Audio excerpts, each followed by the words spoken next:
Greetings and welcome to my channel, Love the Truth. My name is Sophia. Thank you for coming back. I'm going to continue my story talking about the spiritual attacks that have been done to me to harm me in many ways, basically to destroy my life and sabotage me in every way, shape or form.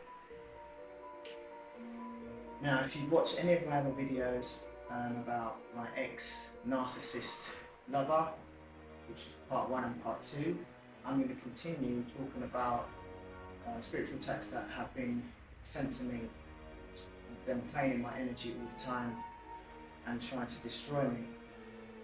Now, one of the things, if there's any animal lovers out there, I have a little dog called Zion, and I was noticing some funny behaviours from my dog.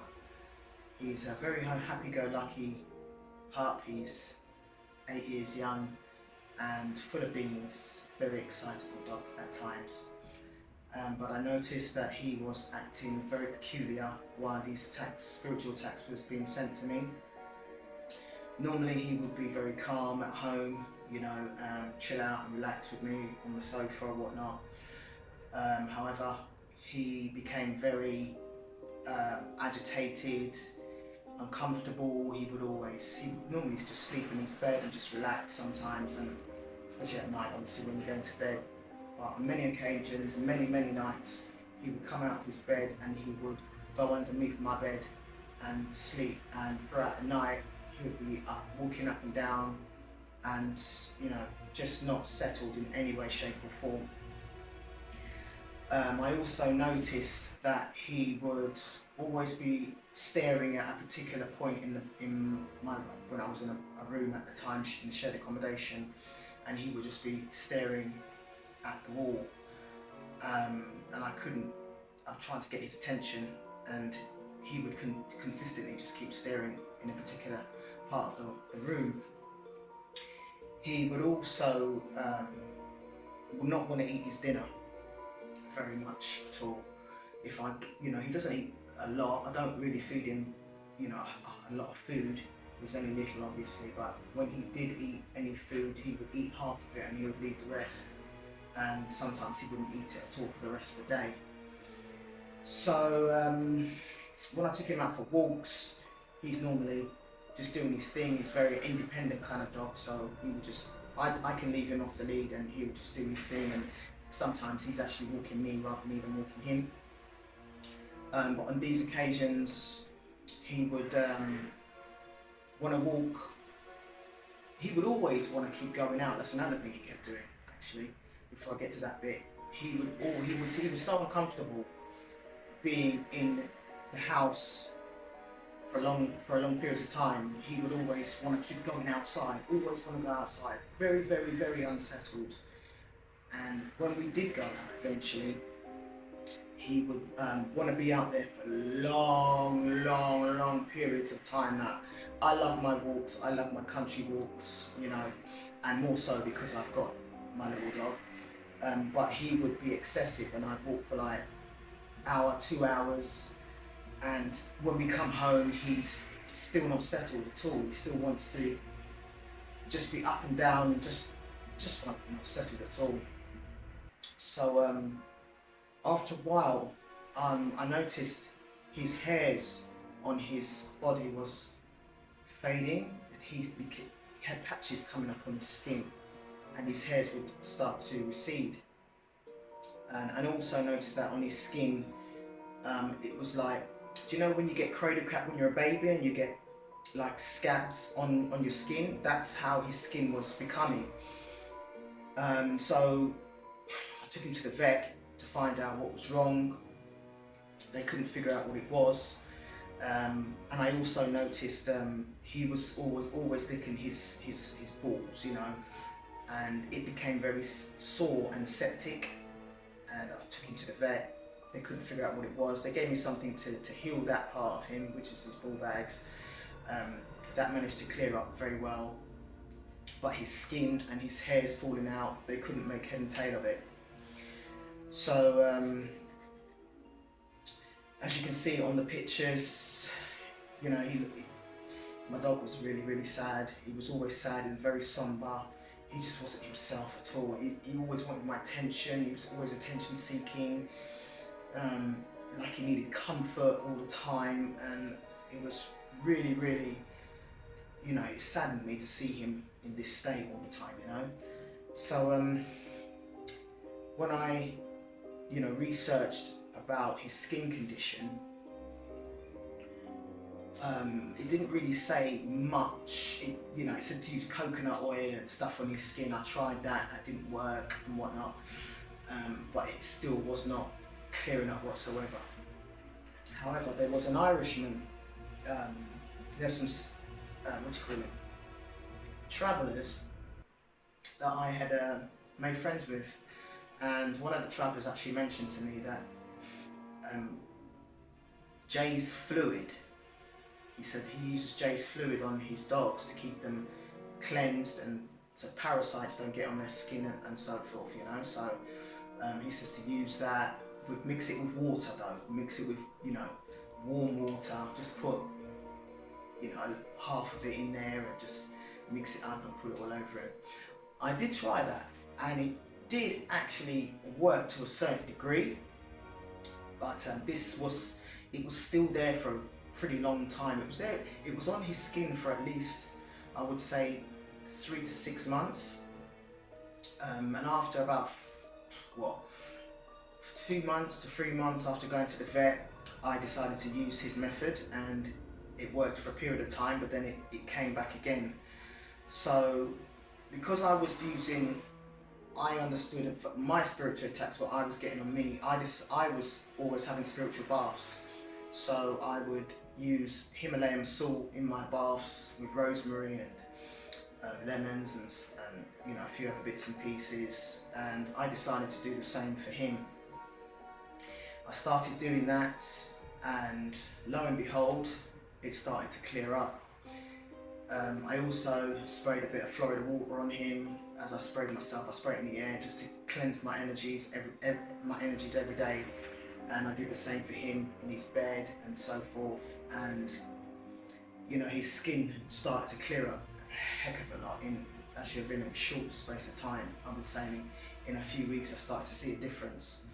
So you're looking at that picture now where he's in his bed and he's very quiet and very sad. You know, it makes me very somber to think about it still, because I love him so much. And anybody out there that loves their dogs, I love animals, period. So this was really hitting me hard when it comes to him and his health. I also noticed that when he was out a lot with me, he always wanted to eat things off the floor, especially bones. And one day he was pooing and blood was coming out of him. Took him to the vet, and they said that, you know, he's probably eating a foreign body and whatnot. And I gathered that anyway. But I always watch him. He's always on my lead sometimes. He's not always on my lead. He's on my lead sometimes. Because of that fact, I kept him on the lead. So to monitor him, to make sure he's not eating anything. You know, it doesn't normally do that. So after a while, because of these spiritual attacks that have been happening towards me for the past, since 2022 up until now, we're in 2025.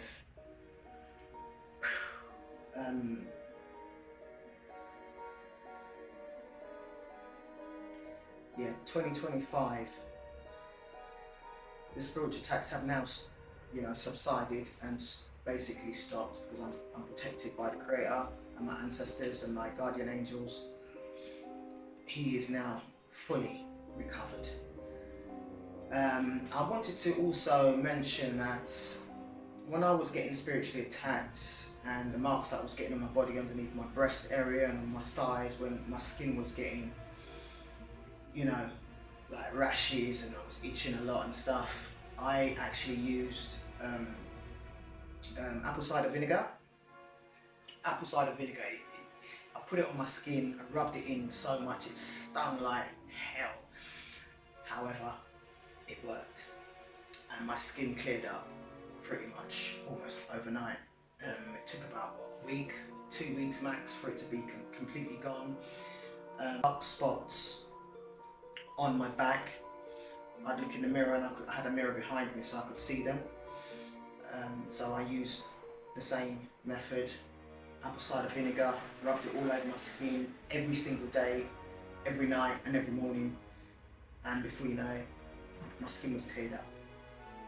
So I just wanted to put that out there in case anybody wants to know how to get certain blemishes or spots or whatever off your skin. And that's a method that I use. It will sting, however you will see a difference. Yeah, if you want to do that.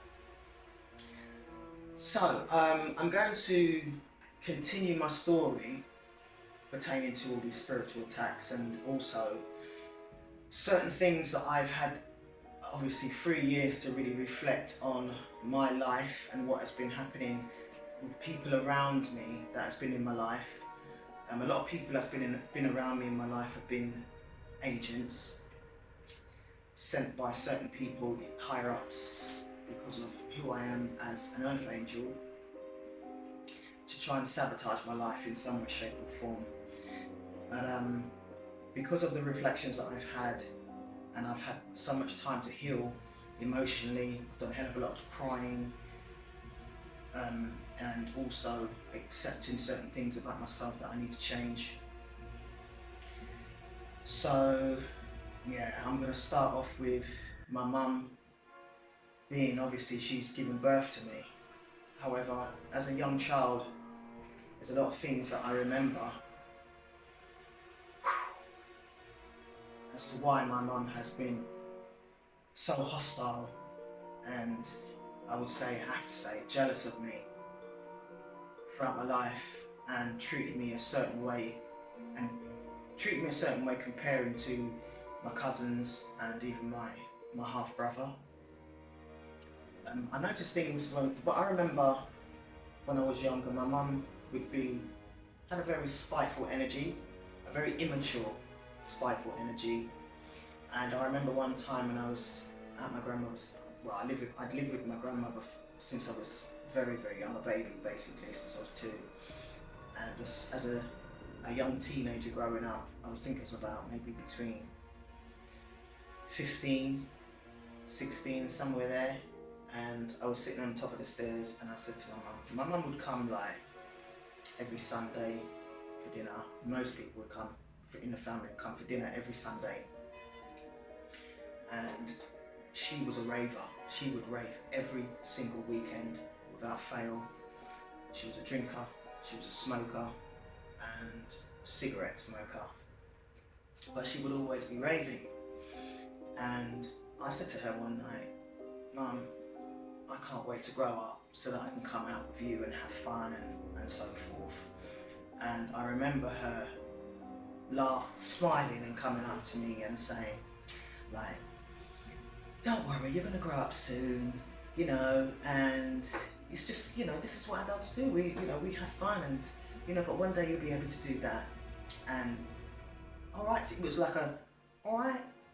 And she ran down the stairs and laughing and joking with my auntie. But it was like a spiteful energy, like, and she'd just walk out the door and say bye, and she's gone. No kisses, no hugs. She was never ever emotionally compassionate to me in any way, shape or form. Any way, shape or form throughout my life. She's always showed me this energy of, basically, to me personally, she doesn't care. She doesn't care about how I feel. She doesn't care about the things that I'm really saying to her. It was all about her. Everything was all about what she wants and what she wants to do, and her living her life, you know. And she never ever came across to me like a real mum in any way, shape or form. So I'm sure there's people out there that's probably gone through the same thing with their mum or their dad, you know. So I'm hoping that, you know, this may resonate with some other people out there that's gone through the same thing, you know, so you're not alone. And I've never been able to really talk about my emotions and my feelings about her with anybody. So I'm using this platform to vent out and share it to other people out there that you know, find it hard to express themselves, and you know, don't want to that close in their feelings because of what people might think. So yeah, I want to also say that I'm expressing a lot of things that as I say, I've looked back on pertaining to her. And another thing that I noticed, and sorry, I remembered, she has always been, to me personally, she's been always using me. I can see it now, you know. She'd only ring me when she needed money, or if she wanted to find out what was going on in my life, yeah. So we never had a mother-daughter relationship. I wouldn't see her regular. She wouldn't see me regular, obviously. And as I say, she would only call me when she needed money. I remember lending her some money from, I think it was in 2000 sometime, and I gave her like £2,000, I think it was, or 2,500 quid. And she was meant to be paying it back every month to me, and she didn't pay all of it back, and I didn't ask her for the rest of the money. I left it. I also remember that she was always, anytime she came down to my home, it was only to find out who was in my life, if I've got a man in my life, what am I doing, you know, for work, and just nosy, you know, just nosy. Don't want to know anything else, you know, how my son's doing, how, you know. I mean, even when I was younger, when I was going to school now, she never, ever, ever asked me about how was school, you know, how was your subjects, are you enjoying school? Nothing at all about how I was raised, how I've been raised by Nanny, if I'm happy, at how school and whatnot. None of that stuff. So anytime she came down to my house, which was very, very rare, as I've said in my other video, maybe about 5 times, if that, she's come down to my property to see me and my son. But she would just come to be nosy. And every time I was around her, I would always feel really tired and really drained. Even throughout my life, I've always felt tired and always drained. And I used to think to myself, why do I always feel like this? See, I'm a very energetic woman. I've got a lot of energy. I've got a fast metabolism. I've always been into fitness. You know, I've always been like a little tomboy growing up. Loved climbing trees and climbing, you know, buildings, and just, I'm an adventurous woman, you know. And that's what I was like as a child. So when she would come down and ask me a lot of things about my personal life, I used to always wonder, how comes she would make me feel, how comes I would always feel so drained when she's around me? And I couldn't make any tell of it. I know now because it's spiritual. She's been doing witchcraft on me throughout my life. Throughout my whole life, she's been doing witchcraft on me, and I never knew. Anyhow, I just want to put that out there. So if anybody might be feeling why they're tired or something, you never know. Somebody might be doing that to you and you don't even know. Another thing that I remember is when me and my cousins come down to my grandparents' house, which is where I dwell with my grandparents, and I noticed something about my mum. She didn't really like children. So she had me and my half brother, but I always felt to myself, I'm an old soul, and I've got an old mindset, if you like, you know, when it comes to seeing things from a different perspective. I analyse things, I put pieces of puzzles together, I kind of scrutinise certain things that are happening around me and what people are saying or doing around me, and I keep a note of certain things that are happening in my life and so forth, you know.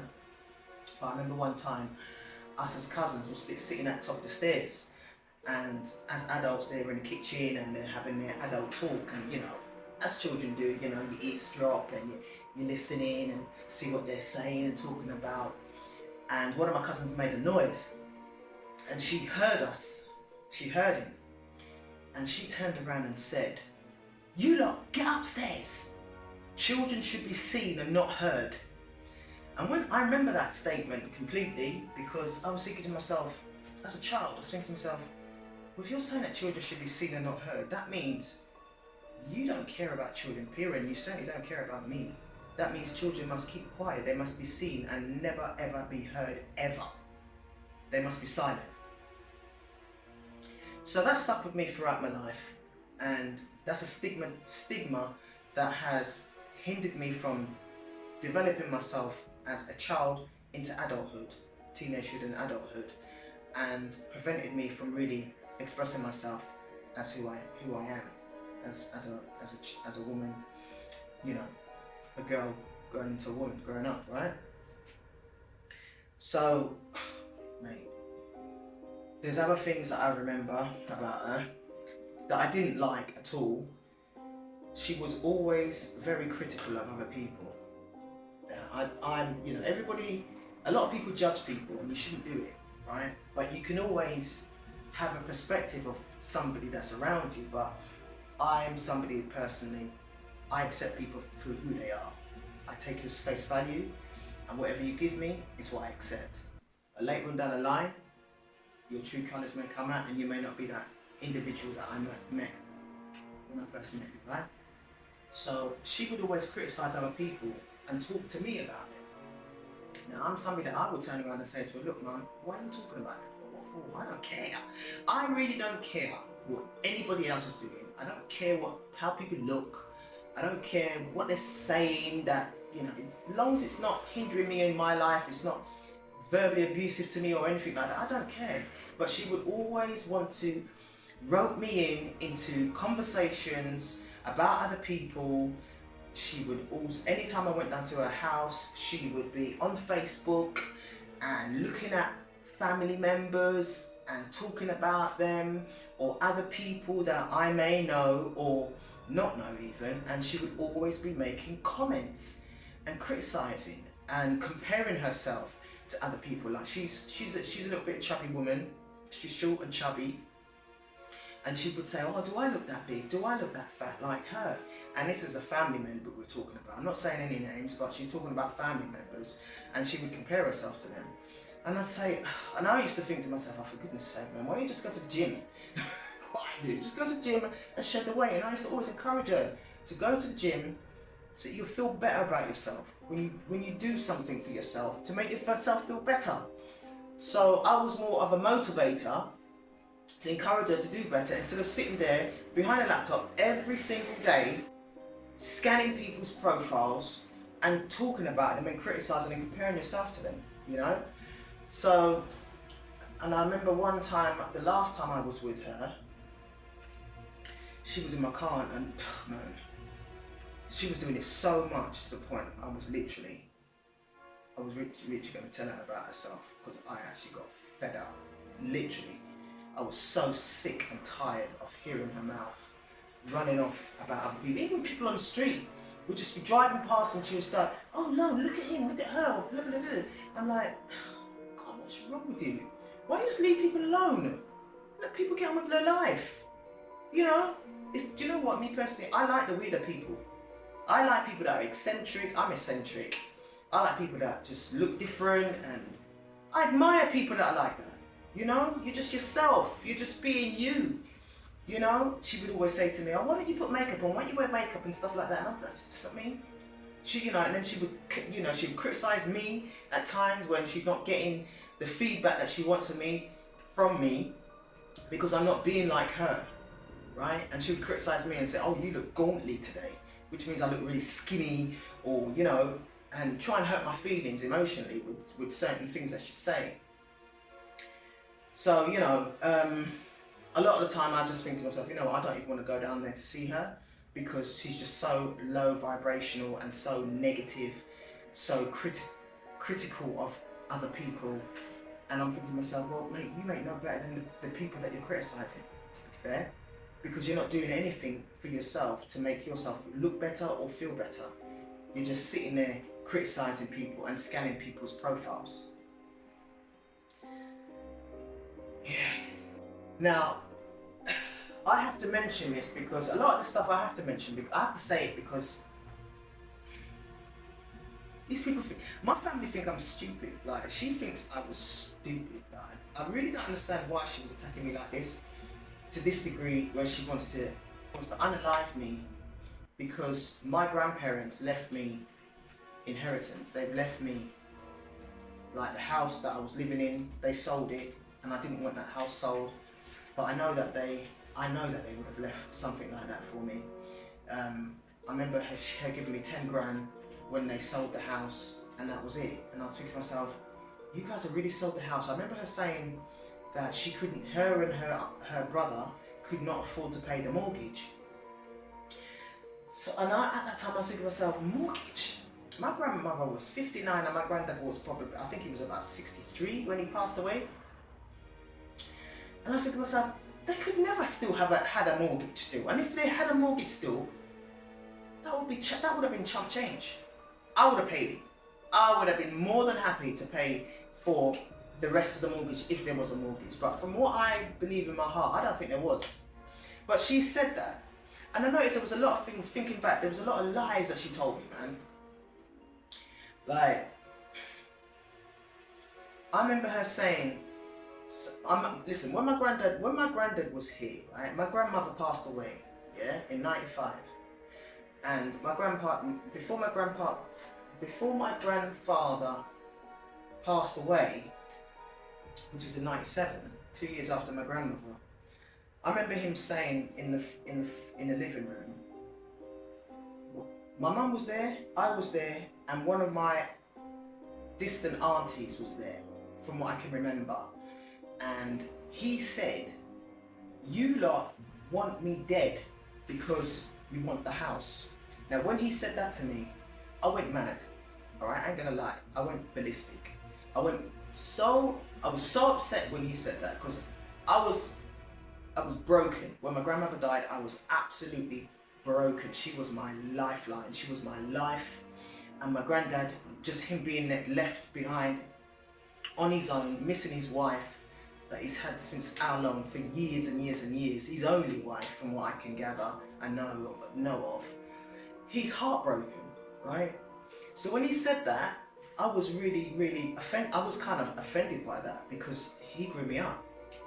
So when he said it to me, I smashed the living room door. It was a glass door, and it was one of the old school Victorian houses. It was toughened glass, and somehow I managed to smash that shit, man.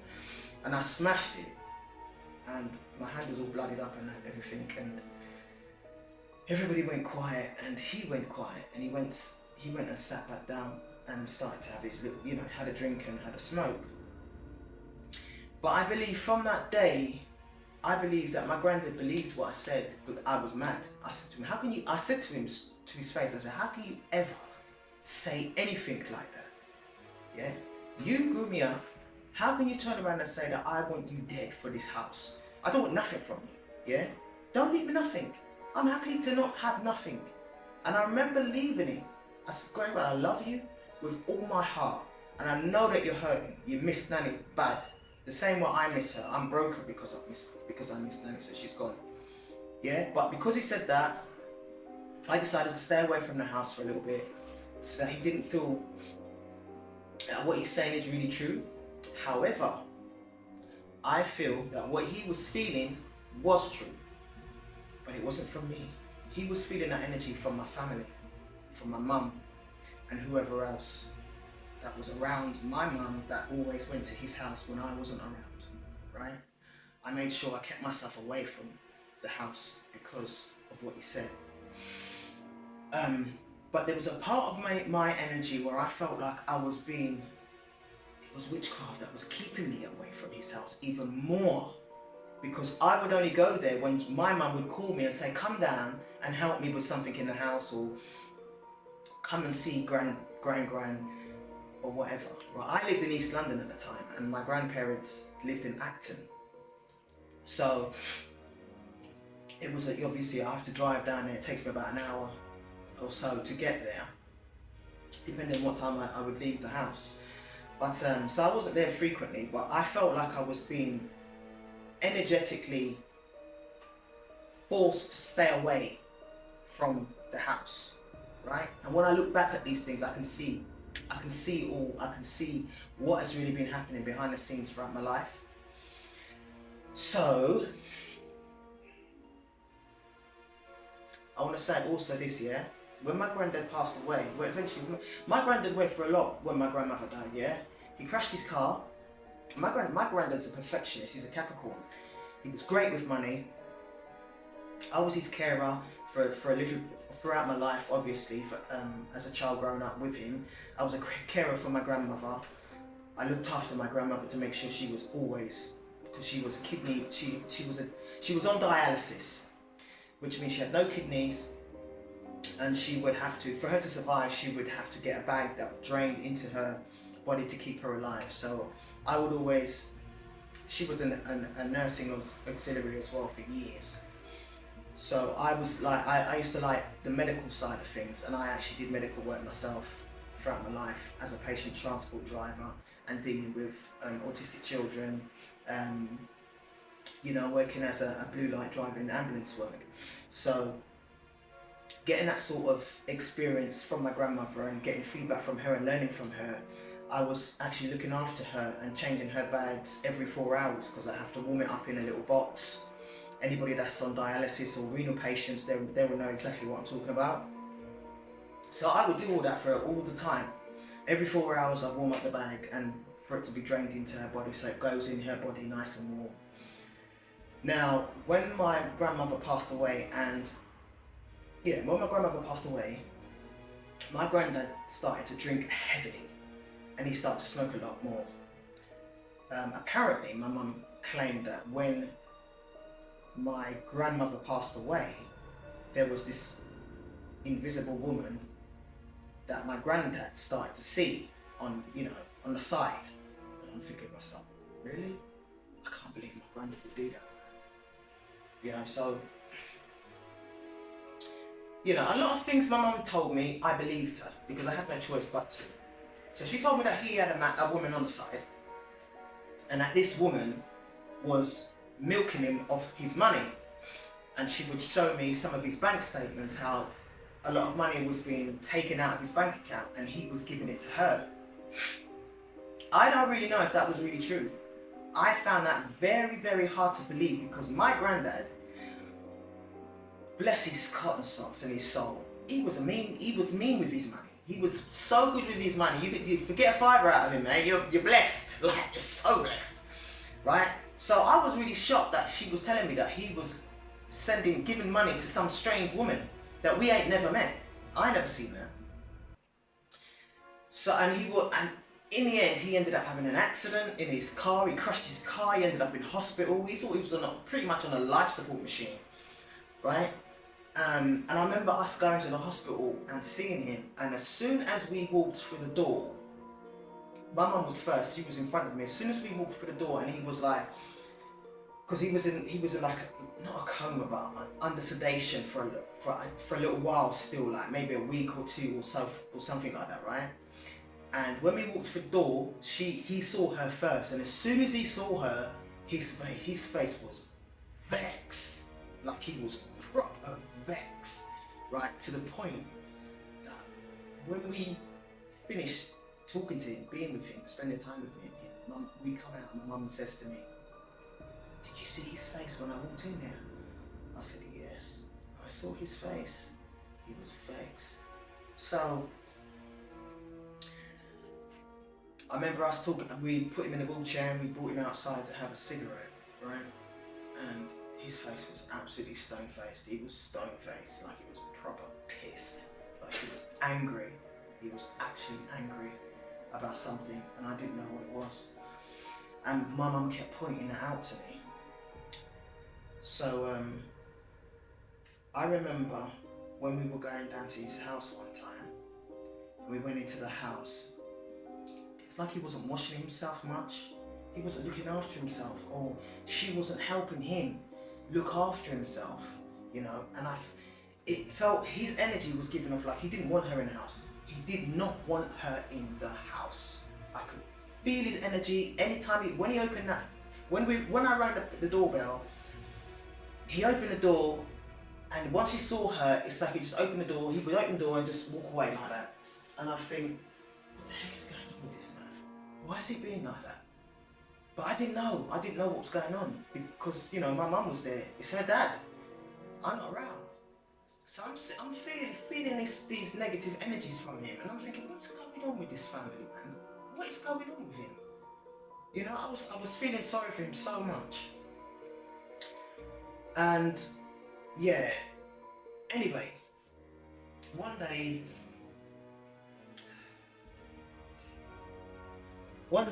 my brother, my half brother, he went down to the house and rang the doorbell for him to get in, expecting my granddad to answer the door. He didn't answer the door, so because that he didn't answer the door, he found that very strange, and he asked the neighbour if he can go over the garden fence to get into the house. And as he did that and got into the house, and went up, he was calling my granddad, and this is what I've been told anyway, right? And he says he went upstairs and he saw my granddad dead on the floor. Okay, he was gone. Now, when I got the phone call from my mum that he was gone, I remember coming down, and I went upstairs, and my mum was up, like on the stairs, like she's sitting on the stairs. And I remember seeing my granddad on the floor. Right, there was the staircase, and the toilet. But one thing I noticed is that, because it's, how can I put this? For me, this seems suspicious to me, and the reason why I say this is because I know my granddad. I know him very well, right? And he's someone that, as I said, he's tight with his money, so he would always make sure that the gas is always off, electricity's off at night, the central heating's off. He never used to like putting the central heating on when my nan was alive, much, because he used to always like to save money. He's a true Capricorn that loves his money, and he loves to put down money and save money, right? So he would always make sure that he's, you know, he will be happy to stay in the house cold, literally. Don't put on no heating at all, right? So this is night time that he was supposed to have passed away, right? But one thing I noticed is that the bathroom, the toilet light was still on. And where he had died, I think he must have walked up the stairs. There was only 4 steps going up to his bedroom, and the toilet was here. And he must have fallen back and landed on his back and hit his head. It was trauma to his back, and there was blood coming out of his nose. But as I say, the toilet light was off. Now, I know how my granddad works. When he's finished from a toilet, let me even backtrack. He's coming from his bedroom, he would walk out of his room, he'd switch on the passage light, then he'd walk down the 4 steps, switch on the toilet light, go and have his pee, come out of the toilet, switch off the bathroom light, walk up to his bedroom, switching off the passage light. The passage light wasn't on, but the toilet light was on. So that part does not make sense to me. I feel there's something sinister going on with that. And I'm putting it out there in the universe, and I'm speaking my truth, and I'm speaking from my heart. If I am wrong, then I am wrong. But I'm putting it out there because I believe that when you speak things into existence, it shall manifest and truth shall come to light. So I believe there was something sinister going on there. And it could be witchcraft to do with my mother. And the same thing with my grandmother, because there was some discrepancies with her death too when I went to the hospital. Because when she was in the hospital, nobody rang me to tell me that she was in hospital not well. She must have got an infection. You know, now and again she got infections, and she would have to go to the hospital and they would fix her up and she's back at home. This time that didn't happen. But they never told me that she was in hospital and in there for that, maybe, I don't know, a day or 2 or whatever. I was never told. I was only rung when she's pretty much on her deathbed, right? That's when I was called. So that raised concerns to me, and thinking, why has my family not told me that my grandmother was in hospital from days ago or whatever, if she's on her deathbed now, something sinister's going on. I just know it. Alright? Anyhow. Now I'm gonna go back to a situation. I'm gonna go back to when I was at my grandparents' home as a child, and there was family members that I actually had a lot of respect for. This is the family side that were looked upon as the wealthier side of the family, and they lived in South London, in Dulwich. My grandmother always had a lot of respect, I would say, for that side of the family. So anytime they were coming down, which was most of the time, it was either Christmas time or Boxing Day, and she would always be, my grandma was always spick and span and wanted the house proper clean. Like, I'm doing extra. I have to do extra on that day. So it's the cooking, the cleaning, picking scraps off the floor with my fingers and my hand, you know what I mean? She would go all out. So they was looked upon as the wealthier side of the family. And one day she says to me, oh, this is her sister's daughter, one of her sister's daughter, and she's married, right? And she says, oh, she wants to take you, we'll just say her name's Sarah for now, yeah? And she says, Sarah and her partner wants to take you to Devon. I think it was Devon or Cornwall, one of those two. And I can't remember how old I was. I think I was about 10 or 12 or something like that.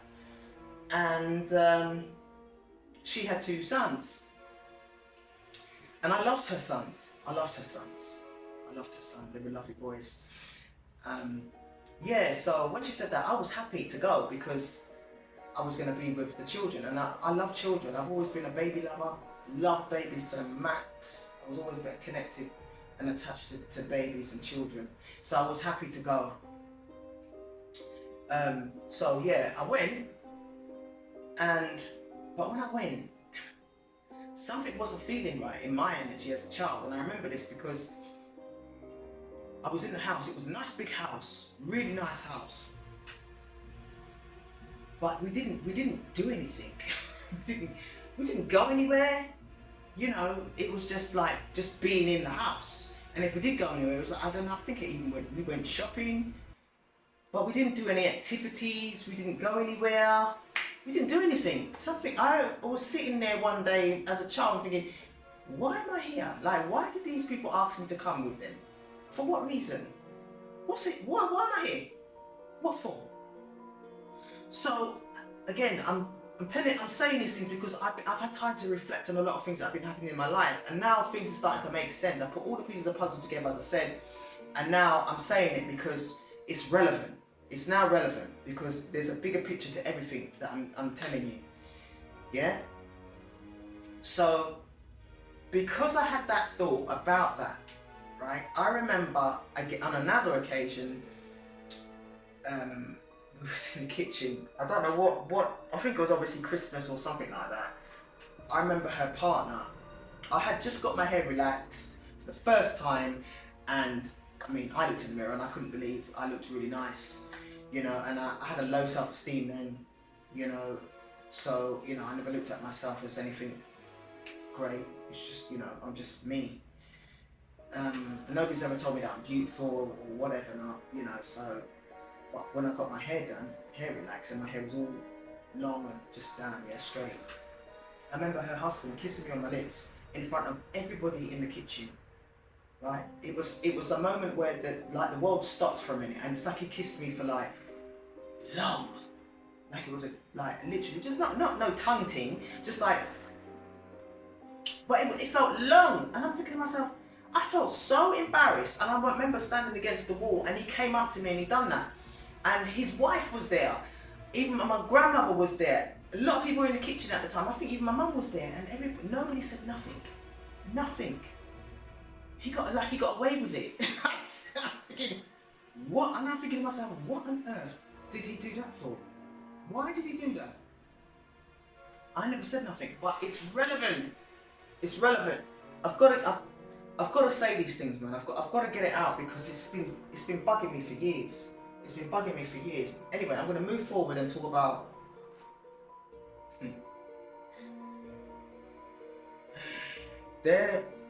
this same woman.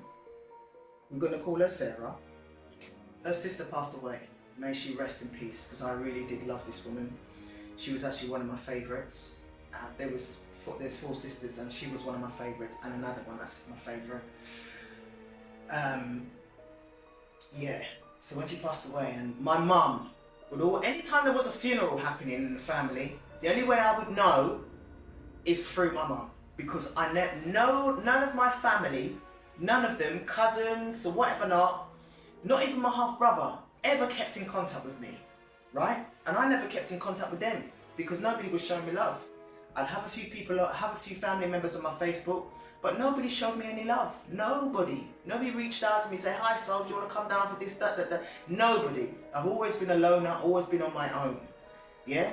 So anytime there was a funeral, that's the only time she would ever contact me. If there was any kind of family gathering, it was always a funeral.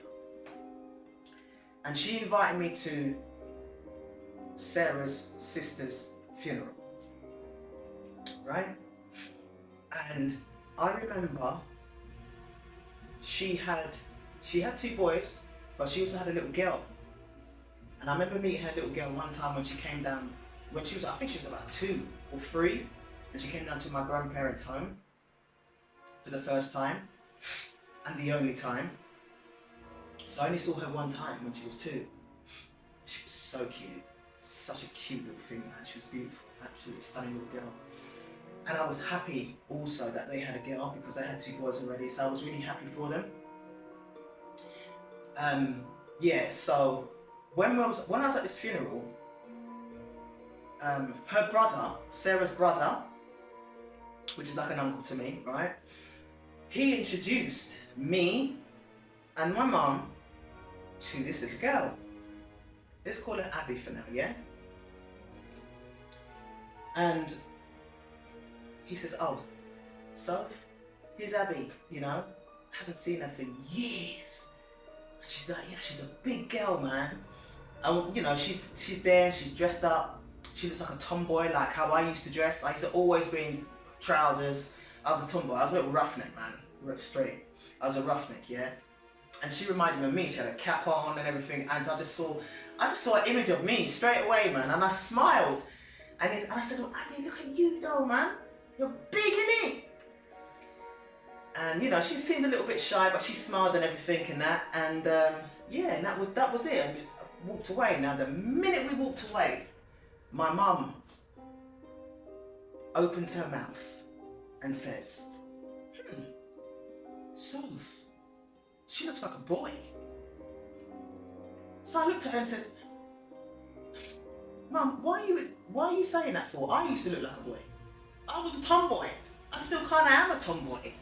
So what will you make? Yeah, but she's like, yeah, but she might be. She said, she's probably a lesbian, isn't it? Oh my God, this woman, Nana.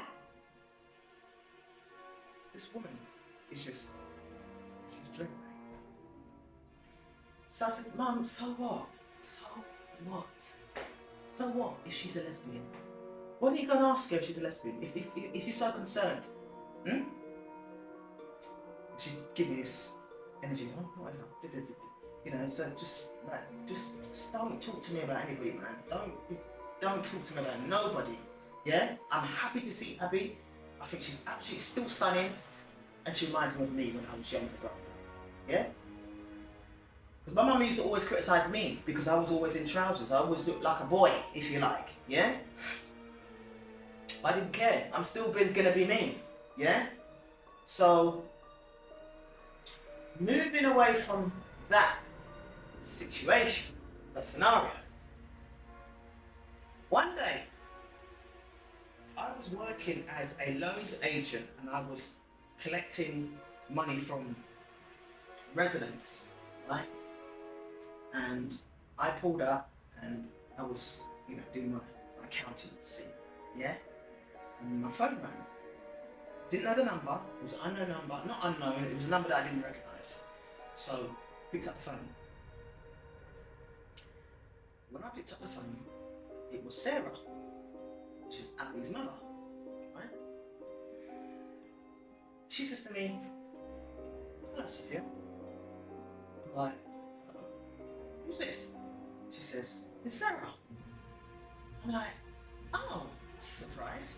Hi, how are you?" Kind of energy, you know? This is a shocking surprise. I'm thinking to myself, how'd you get my number? that's where that comes to mind. How'd you get my number? You probably got it from my mum. Like, why are you calling me? Now, she says to me, straight away she says to me, "My daughter told me that you said that she looks like a boy and she's a lesbian." I says to her, "What? What are you talking about?"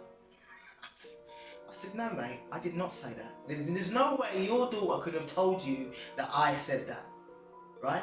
Now, while I was saying that, I'm thinking in my mind exactly what took place that day. And it was my mum that said all those things. So when she said her daughter said that, straight away, that's a lie, right? That's a straight lie. So I said to her, "No, I did not say that. Those words did not come out of my mouth." However, she reminds me of me when I was a tomboy growing up as a child. So I was happy to see Abby, blah, blah, blah. She then turned around and says to me, "You're a fucking bitch." Excuse me? This is a woman I had a lot of respect for, and her side of the family, her sisters and her brother. I had a lot of respect for them. You know why I had a lot of respect for them? Because they came across as I say, the wealthy family, the big house. They had a big house. They always had big houses anytime they bought a house. Married, settled down, you know, good jobs. And even though I didn't know what jobs they had, but they had that picket fence, 2 dogs, 2.4 children, that kind of energy they always gave off. And I always aspired to be like them. That even their marriages were beautiful. I remember as a child growing up, and their marriages were epic, yeah? So when she swore at me on the phone, I'm gonna be honest with you, I put the phone down immediately, because I don't entertain people like that. I don't entertain people that speak to me with that kind of energy, right? She said, "You effing bitch." So, where on earth has that come from? Why has she said that to me? Now, at the time I was suffering with a lot of anxiety throughout my life. I've suffered with a lot of anxiety, and my nervous system was always on edge, yeah? So immediately after that, I called my mum. I called her straight away to tell her exactly what she said to me. I said to her, I called her out, I said, "Mum, do you know Granny?" She's like, "Who?" And it felt like she already knew. I don't know why, just the way she answered, like, "Who?" I said, "Sarah." She's like, "Oh, is it?" I said, "Yeah." I said, "You know what?" She asked me about Abby and says that Abby said that I said blah, blah, blah. She goes, "Oh, is it?" And I said, "Well, yeah, but I didn't say that. You said it. So how was she saying that her daughter said that I said that, and you said what you said to me when we was away from her? That makes no sense." She's like, "I don't know. It's really weird. I don't know." And I said, "You know what I said, also she said to me to F off, bitch." She said, "Is it?" I said, "Yeah." She's like, "Oh my God. Oh well." That was it. Now I was expecting her to say, "How dare she say something like that to you?" And that's not true. We wasn't even nowhere near the little girl when I said what I said, and she didn't even want to admit to the fact that she said it. So when she comes to the line, I sat there and I analysed everything, and I thought to myself, you know what?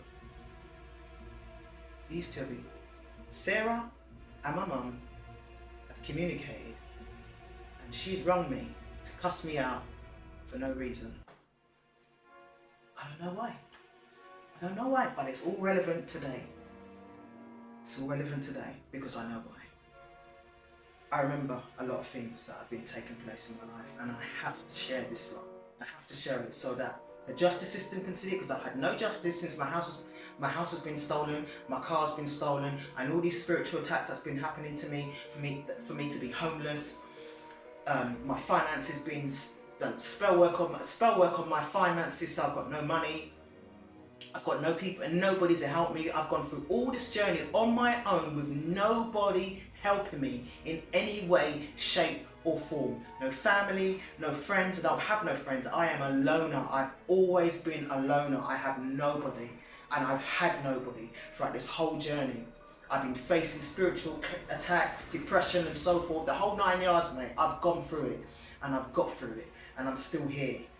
So this is why I have to say what I have to say, because if the justice system, the police and whoever else, the higher ups, where I have had no justice because of what's been going on in my life with this gang stalking, physical gang stalking, spiritual gang stalking that's been happening to me, right? People watching me and monitoring me. I've always felt this throughout my life, that somebody, something has been watching me, following me, right? This is what's been happening, and I know this has been happening with many people out there, that where they feel that they are being followed, stalked in some way, shape or form, right? And if you resonate with this, you know exactly what I'm talking about. Mate, you're not alone. You're really not alone. So when she said what she did and I put the phone down and I thought about it, it all made sense to me, right? Because the little girl was not there when my mum said what she said. So Sarah was lying. It was a blatant lie. And then for her to swear at me, it's like, my respect for her just like, it just went completely gone. Like I had no, the respect was gone completely, right? So I carried on with my day, but it stayed on my mind ever since. It's always been at the back of my mind, and my mum never said nothing. She never rang her. She never even defended me in any way, shape or form. Nothing. In 2022, when I had sold my property in 2018, sorry, and my mum offered for me to go and stay with her, right? That didn't last long.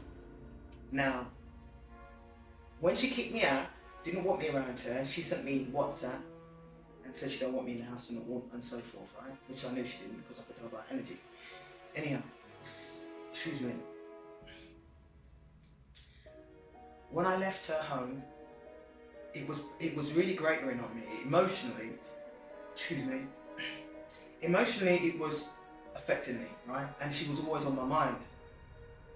So one day I rang her before I was going to go to Jamaica in 2018, and I said to her, Mum, what's wrong? What is wrong? What is the problem? Like, what problem do you have with me? I want to tell. She was just feisty on the phone, right towards me, telling me, look, I don't want nothing to do with you, basically. And her last words were, get on with your life. Just get on with your life. Now when she said that, I said, you know what? That's exactly what I'm going to do. She ain't hearing from me again. At all.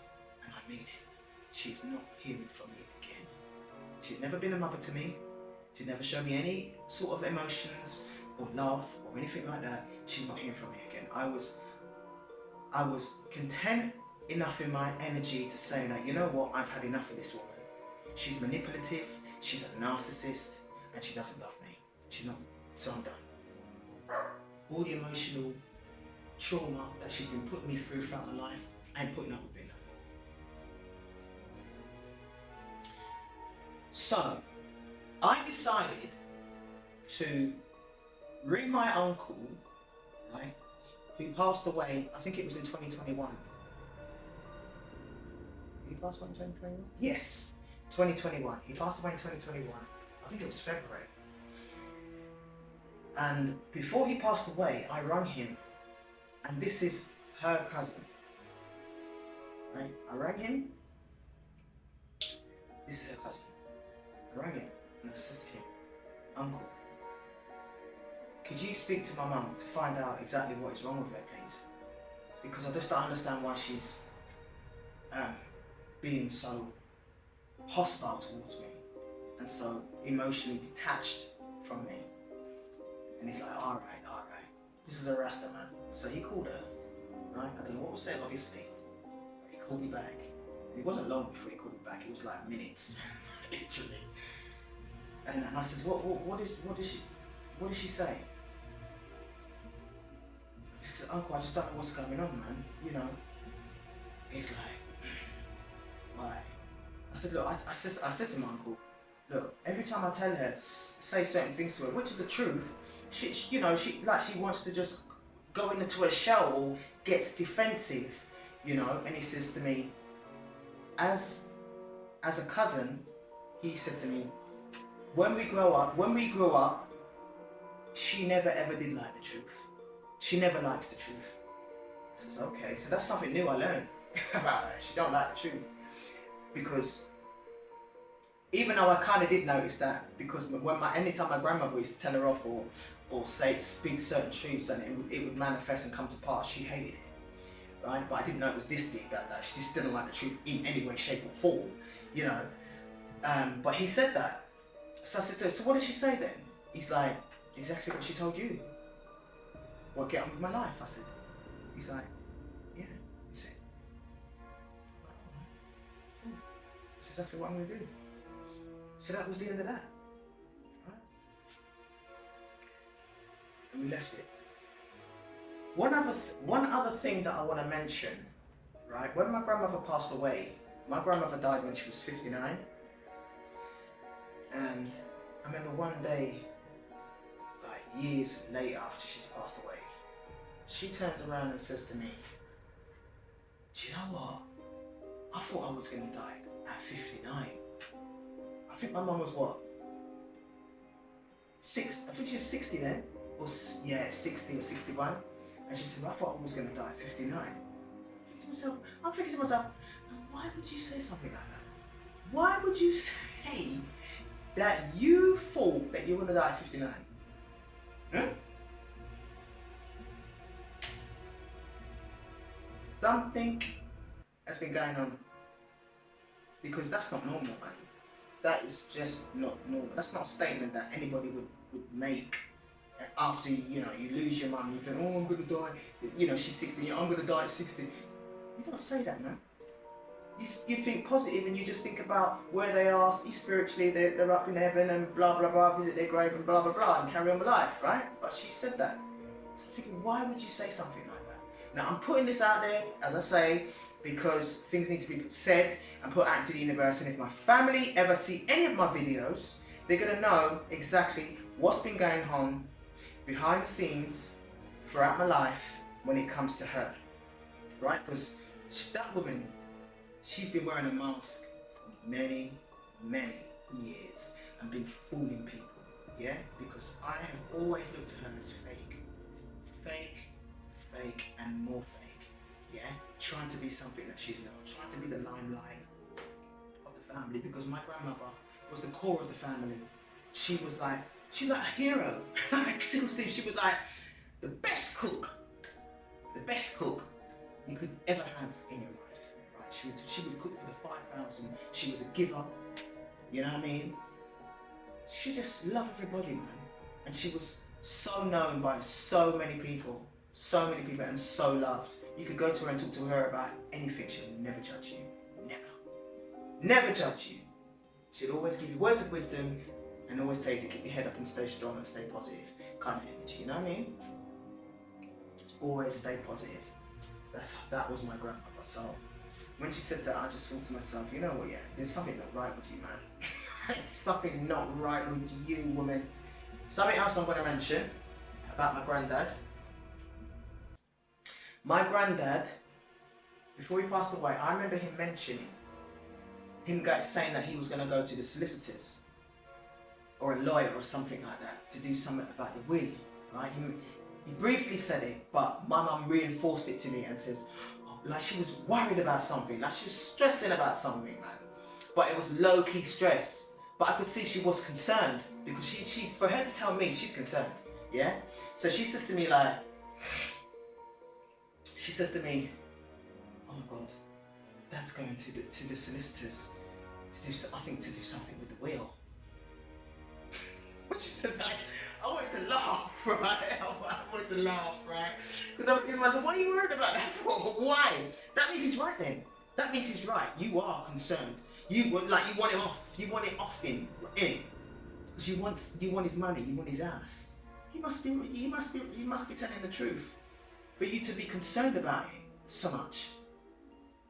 So I just said to her like, so what? It's his will. It's Nanny's will, because Nanny's obviously in it, and whatever he has saved up and whatever assets he's got, is his while he's here, and he can give it to whoever he wants. I've already told him I don't want nothing. So you ain't got nothing. What are you worried for? Do you see what I'm saying? So I just thought and let me put that out there as well, because I think a lot of the family have been so deceived by this woman. Yeah, I think my whole family have been deceived by this woman. You know, like big time, big time. This woman she's dangerous, man. She is dangerous. You know, and I'm saying that more so because of the way she told me to leave her home, right? She was cold as ice. For me, it's like she had a demon on her. Honestly, I'm being honest, man. It felt like she had a demon on her, you know? She didn't know how to communicate with me. You know, she would say to me, oh, you think, you come in here and you think you're controlling the place, and you think you're better than me, or you're smarter than me, and she's coming out of all these things, and I'm thinking, what the hell is wrong? What's going on? Like, what is going on with you, woman? I'm here to help you alleviate pressure off of you now. Now that you've invited me to your house, I'm gonna make sure everything's paid for. There's nothing to worry about. You're good, yeah? I'm gonna even make sure that I'm not even here most of the time. I'm gonna stay up in East London and just loaf around, you know, just to keep the peace, and also to stay out your energy, so you don't have to see me too much, and because it just seems to me like my energy, I bother you, but you've invited me here. Something doesn't make sense. Why did you invite me at your home? But it all makes sense now, man. It all makes sense now. This woman's been doing witchcraft on me for decades. Decades. Yeah? This is why throughout my life I've always felt my confidence hasn't been up top. I've always had anxiety. I thought sometimes in 2018 I felt suicidal. And this is when I was selling my property, and I was thinking to myself, I remember standing out on the balcony at night and looking at the sky and feeling suicidal, like I wanted to just off myself, man. And I'm thinking to myself, why am I feeling like I want to do this? I'm in a good place right now. I've paid my mortgage for years and worked hard to get where I am today, for me to sell my property and actually buy a holiday home or some sort of home, you know, where it's outright and I don't have to be financially worried about anything anymore, where my stability is concerned. I was in a good place. My son's grown up and done well. He's gone to 2 universities. He's got his first class honours. Everything was nice. So why was I feeling like that? You see what I'm saying? So I was filled with anxiety, always nervous. My nervous system was always playing up on me. I felt anxious. You know, my confidence was not, as I said, sometimes I would feel depressed for no reason. You know, mate, I was sitting in my car one night and I bawled my eyes out, and I had to talk to the creator and say, look, I don't know why I feel like this. I need some answers here, mate. I cried my eyes out in the car. And this is when I'm selling my house and I'm going to be moving and doing, you know, I should be happy and elated. And I wasn't feeling like that. This woman has wanted negative and bad things to happen to me, and wanted me to have a lot of negative downfall in my life. Because anytime she would see me, I'd either have a new car, because we never saw each other often, as I said, throughout my life. You know, I'm financially comfortable, you know, I've always got a little peas in my bank account, you know what I'm saying? Because she's always asking me for money. She spends beyond her means, you know, so she's never ever got money. You know, so I just thought to myself, this woman's just jealous of me because I've done better in my life than she has. But at the end of the day, I'm very old school, and I think to myself, listen, I'm grown up and lived my life, right? I've done the best that I could. Now, the next generation coming up, they're supposed to do better than me. That's without a shadow of a doubt. They're supposed to do better than me. And I want them to do better than me, because that's how it's supposed to be. Everybody's supposed to evolve in life and do better, yeah? So, I expect that of my son. You're supposed to do great things, bro. You're supposed to do great things. I want to be proud of you. Do something to make me proud of you. But she would look at me, and it would be the opposite mindset. Opposite. Oh, you think you're better than me? You think you know more than me? And I'm thinking to myself, well, I'm supposed to? Like, I'm supposed to? Because if you're getting older and deteriorating, especially mentally, I have to be there to make sure that I'm mentally strong to help you to keep carrying on in life. You know? Why? Now there's another thing I want to raise, and this is about my half brother, right? His dad's Caucasian, and he used to look after me. He used to treat me like I was his daughter to a certain degree. He did treat me like that, right? Respectfully, yeah. I loved him so much, right? And my half brother, he was his first child. That was his first son. And he was the apple of his eye, like literally, apple of his eye, yeah. He would come down for dinner sometimes at my grandparents', you know, on occasions, you know.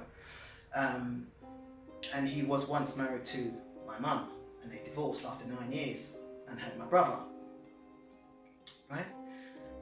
Unfortunately, my brother was murdered in 2002. Beautiful boy, really beautiful boy. He had a heart of gold, soft, you know, very soft boy, you know, very lovable as well. And I didn't grow up with him, but you know, I saw him now and again throughout my life growing up as a child. However, there was a tragedy that took place, which was in 2002, as I say, and he was brutally murdered, right? Because he was around the wrong people, and he ended up being in the wrong place at the wrong time. His story went to Old Bailey court, and you can Google it. His name's Damien Broome, and we were fighting for justice for him because of what happened to him, right? So I think it was at the Old Bailey for 2 weeks or 3 weeks, and we didn't get any kind of justice on his behalf, right? But I always told my stepdad, like Pops, I used to call him Pops. Pops, I'm going to be honest with you, man.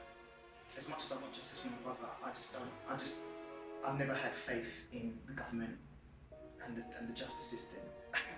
Here we are today. I've had no justice in my situation either, right? So I was basically trying to emotionally prepare him for the worst, because I just felt like, because it was apple of his eye, and he was his only son at that time. Not at that time, you know, he ended up having other children, 2 boys and a girl, in another marriage, another relationship. But Damien was his first, right? So I was basically emotionally trying to prepare him for, you know, worst could happen, because because he's a British man, isn't he? He was proper, he was so believing that the system is going to give him justice for his son. It was a very traumatic time for us, right? I'm going to be honest here. We were fighting for justice. We went down to the Colombian embassy because the man that killed my brother, he was in the army. He was a guerrilla warfare guy that knows how to unalive people, right? He was a professional, all right?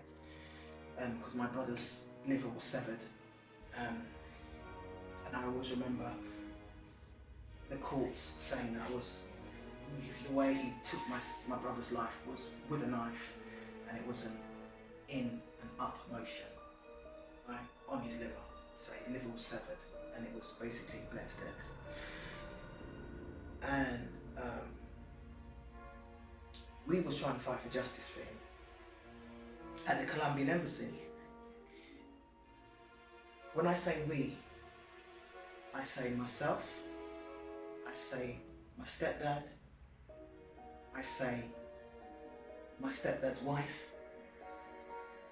I won't say her name, respectfully, and his other children. Right? They create T-shirts for him. I think it was his sister that did this, his other sister. T-shirts with him with justice written on it. I can't remember exactly what the wording, but his picture of him and his daughter, and he just had his first child, who was 6 months old, which is my niece. My mum wasn't there, and this is her son. Her first son, her only son.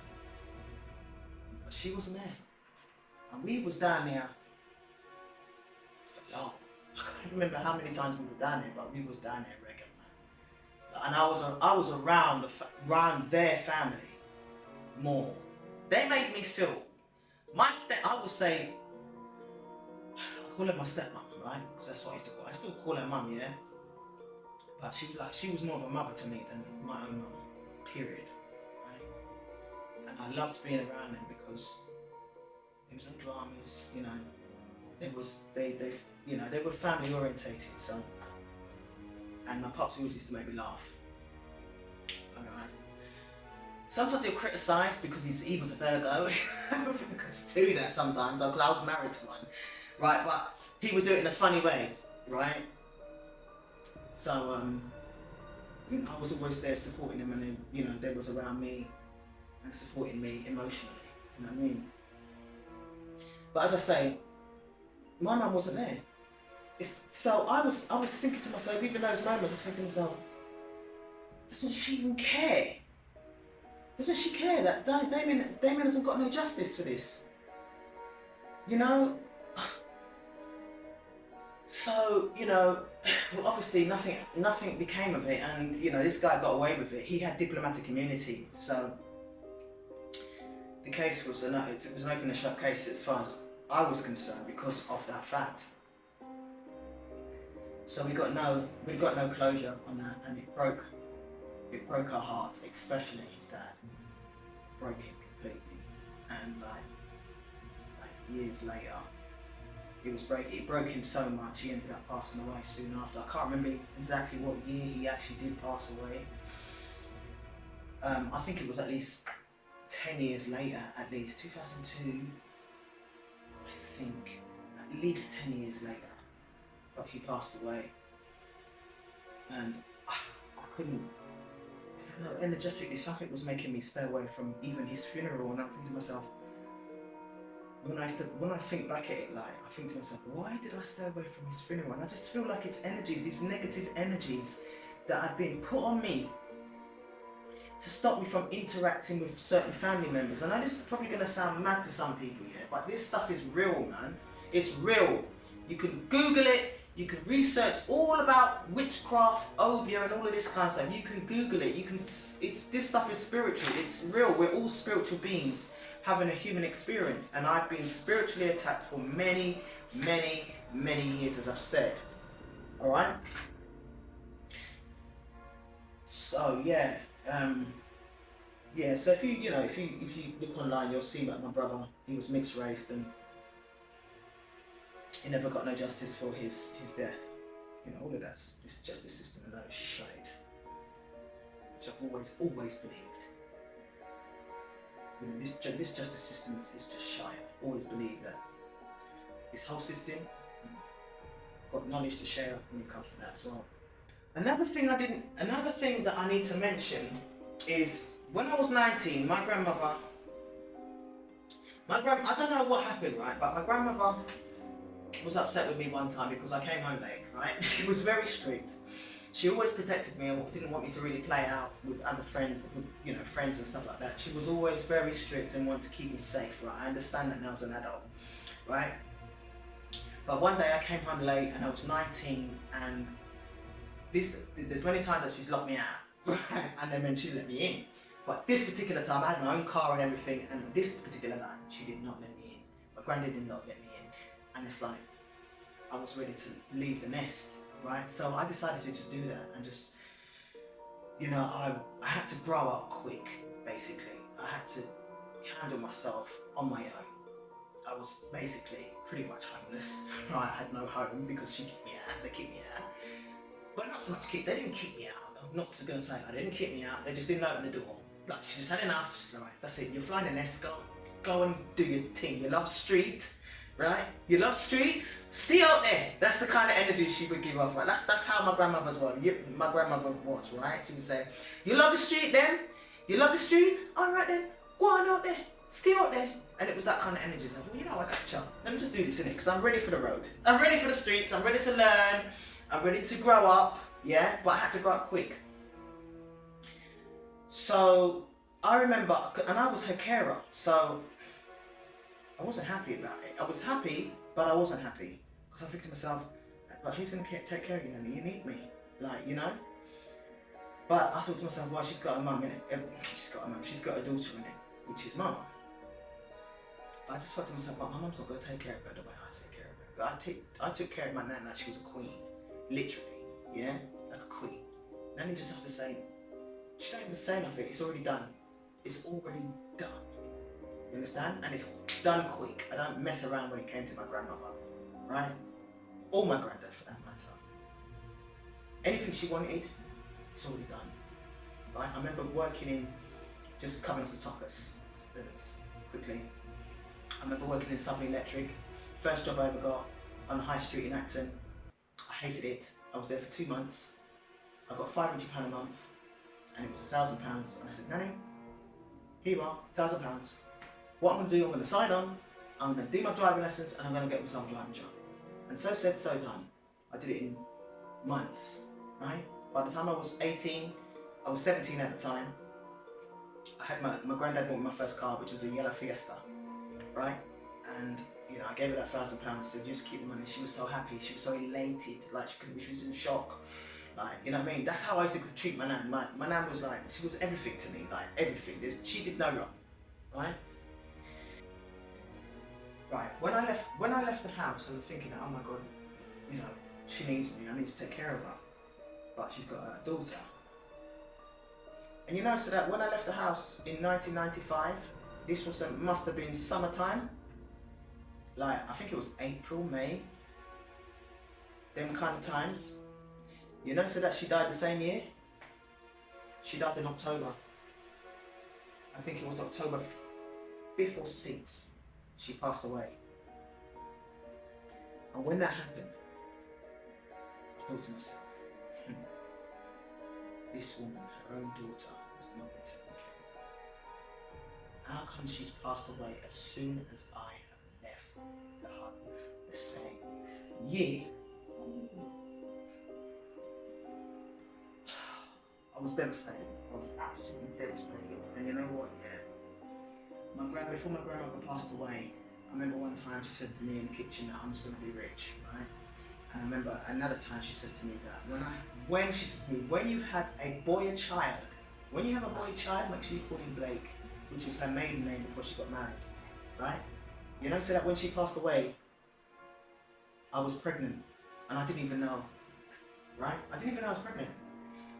When she was in hospital, and they were telling me that she's on her deathbed, because I was pregnant, I slept for like 24 hours. 24 hours. And women that have been pregnant, they know what I'm talking about. They just feel tired and you just sleep for days. Right? You wake up and you think like it's Monday. It's not, it's Thursday. Right? So, come here, Baba. Oh, my mommy wants to say it like quickly. This is my little boy. Come here, Baba. I'm a little baby.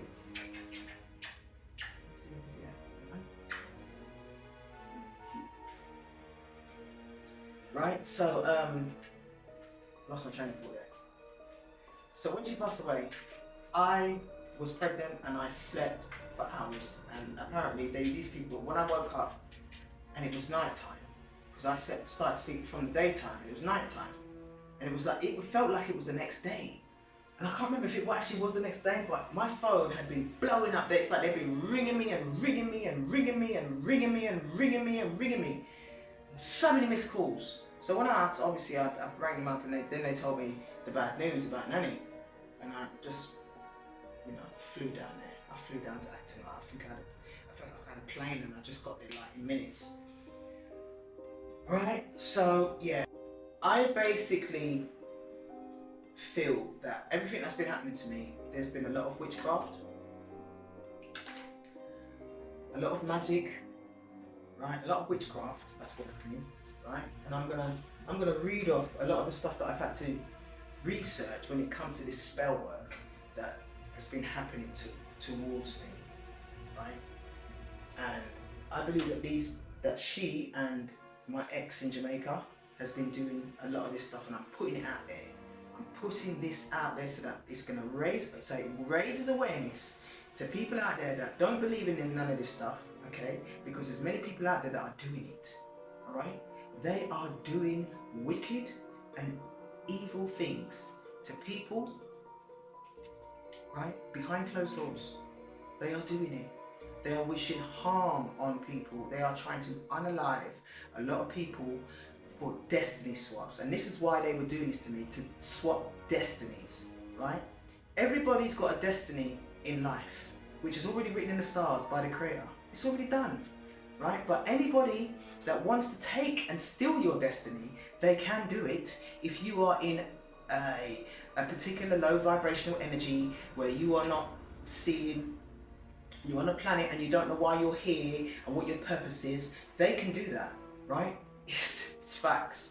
So I'm going to just read off a lot of these things, a lot of the stuff that I've researched and believe that these people have done on me. I believe that these people have done, they have done root work,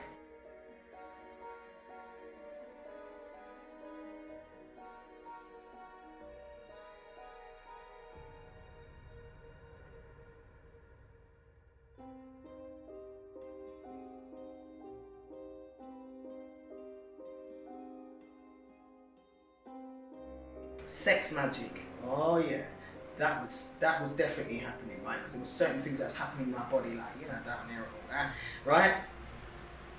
Things were happening, mate, that I know, that I never experienced before in my whole life. You understand? Right? Mental magic. They were trying to affect my brain. They were trying to affect my mental state so that I couldn't function, not, you know, move forward in life to do what I need to do for myself. That's even having a bath, getting up out of the bed, not feeling motivated to do nothing, yeah? Making me forget things. Literally. Just forget. You just forget. You just can't think straight. Right?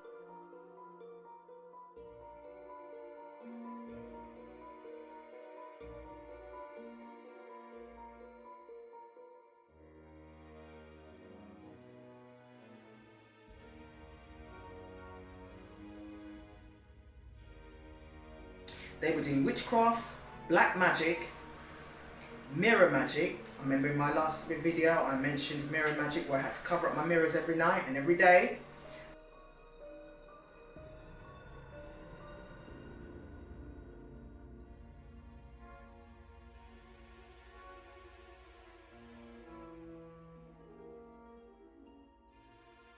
Right? They were doing moon magic, which is when the full moon is here or when the new moon has come. Those phases of the moon.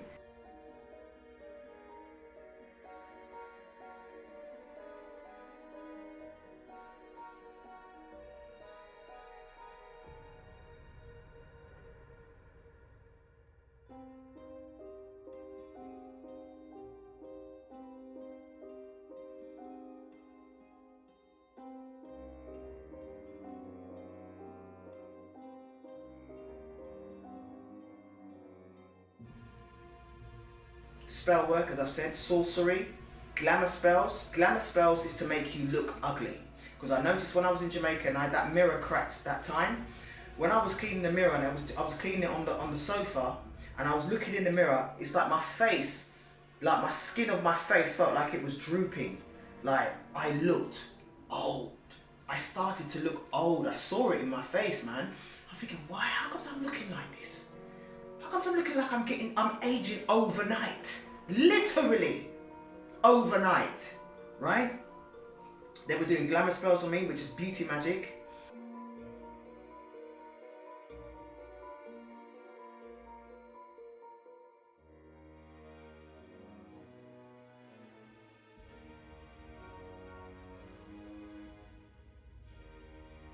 They were also doing graveyard spells, which is basically unaliving spells to off you, yeah?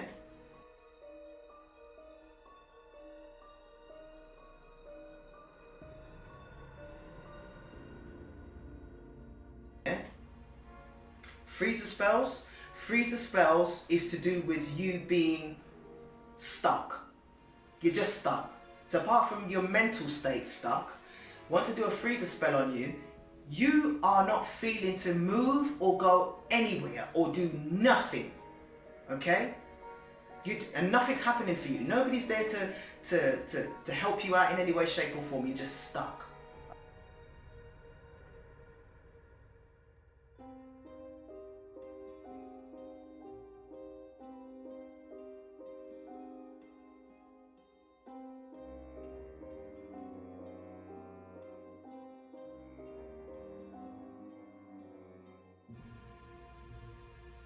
Okay? This is from what I've researched, alright? If you research more of it, it will be able to, you'll be able to elaborate on what the deeper meaning of it is, right? But I'm just going to surface speak on it, yeah? Voodoo. Now, I know that a voodoo doll was created on me. And you know how I know? Because a lot of times when I walk, anytime I'm walking, yeah, I would always feel a prick in my heel, yeah? Or I feel a prick somewhere in my body, especially in my heel though, yeah? And I'm thinking, what's that? I'm feeling, there's feelings in my body that I would always feel where I feel that there is something going on. I'm not stupid. You understand? I know that it's a voodoo doll, and I believe that's my mum that's been doing that, and she's probably had a voodoo doll on me for years, yeah? My body has gone through hell and back. I've had aches and pains all over my body. Anytime I used to look up with my eyes, and go like side to side, my eyes will be in pain, right?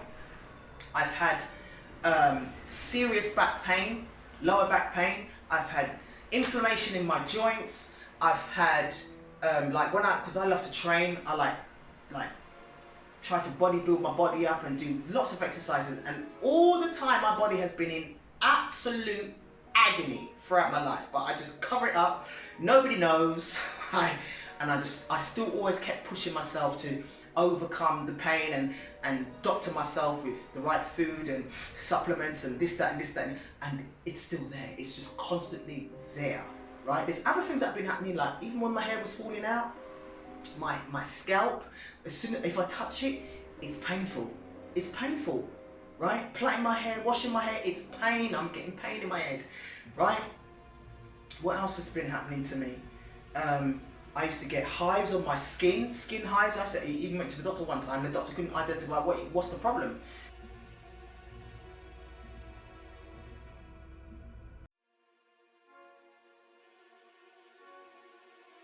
And this was summertime, but pure hives would come up on my skin. I remember one time I had swelling that was coming up on my face, on my forehead, on my lip, right? Just swelling. I wake up and there's swelling there. Wake up and there's swelling there. And I'm talking a big, massive bump coming up on my face, man. Yeah? Right, let me carry on. Love spells. He tried that on me. That shit won't ever work. Right? But I know it was a love spell because I was staying with him, and that's not like me. For me to be, when I was living in the ashram before my house got taken, I was questioning myself whether or not I love this guy, and that's not like me. That is not like me. I know if I love somebody, I've never been in love with a man, right? But for me to be questioning myself if I actually love this guy, that was a red flag for me, because I never got no butterflies. You know, you get the butterfly feeling in your stomach. I never got none of that, right? Anytime I thought about him, I never felt like, oh, I can't wait to see him. I was not like that. I was just like, I'll be like, do I love him? Do I? And I think about the nice little quirky things about him and think, yeah, I think. But I only love him because I've got love in my heart, right? Period, across the board. I love everybody, I love everything. We love nature, we love animal, we love everything, yeah? But it wasn't no, oh yeah, I'm in love with him and I want to marry him tomorrow, I want to have his children, you know? Even though we talked about it, but I'm very reserved when it comes to stuff like that, you know? So I know they were doing love spells, right? Because I would have left him long time ago, from I was seeing these red flags. I even had dreams about him, that he was going to hotels and he was seeing women in hotels. Listen, mate. Do you know what he ended up doing? He ended up booking a hotel for us to stay in. I'm thinking to myself, you ain't giving me no money. Where you get the money to book hotel for? Right? And he claims that it's his cousin that set it all up. But yet still, it's only the one time, which means something was going on in that hotel room that I don't know about. Maybe they went through my stuff to see, get ID and do fraud and stuff like that. I'm yet to find that out, and I do believe that something like that was going on. Anyway, moving forward. Romance scam, toxic relationship, yeah. Humiliation rituals. Humiliation rituals is to basically shame you so that everybody laughs at you because of what's happened to you. Okay? Obia, as I said before, jar spells. Jar spells is when they bury stuff in a jar or they put it in the water so that you're floating on the water and stuff like that. I've researched so much of this stuff, it's absolutely unreal. Death spells. They were definitely doing death spells, 100%. Alright, I'm telling you straight, mate. They were doing death spells because, mate, how I was feeling, it's unspeakable. I can't even put it into words how I was feeling, man. Hexes. Now the hexes is to do with the destiny swabs as well, right? Which is called a power transfer. So my powers that I possess naturally, which is high vibrational powers, yeah, they want it because they're low vibrational and they worship demons. Yeah, they're on the dark side. I'm on the light. So they would try and do power transfers from me to them. So it uplifts their lives and makes their lives financially better in many ways. Alright, and I'm left down here, losing everything. Drained completely. Energetically drained, financially drained, materialistically drained in every way, shape and form. Okay? They was also doing, this is why I've taken so long to do my videos, because they had knocked my confidence in so many ways. They was also doing shut up spells.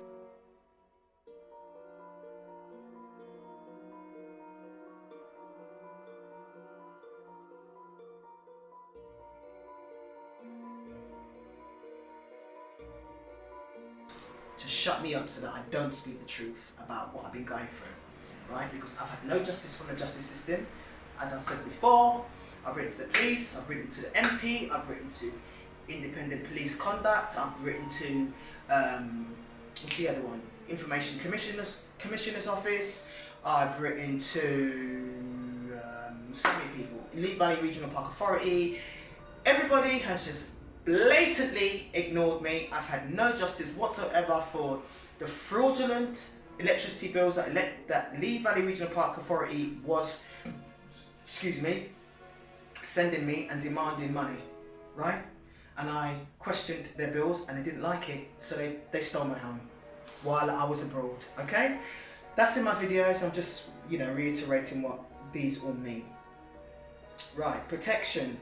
For me to protect myself from a lot of this stuff, right, I've had to do a lot of research, right, about spiritual attacks and what you do to protect yourself. Apart from praying, all right, and having faith and being positive, right, I also done a lot, I've had a lot of spiritual baths, which is what I explained about my little Zion. What I had to do with him, so he's had spiritual baths as well because they were trying to get rid of him. They were trying to unalive my dog, man. You understand? Right?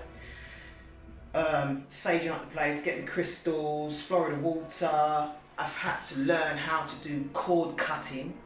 Cord cutting is to do with energetical negative forces that you have an attachment with, that you was previous with your ex-partner or your mother or your father, that's always been in your energy.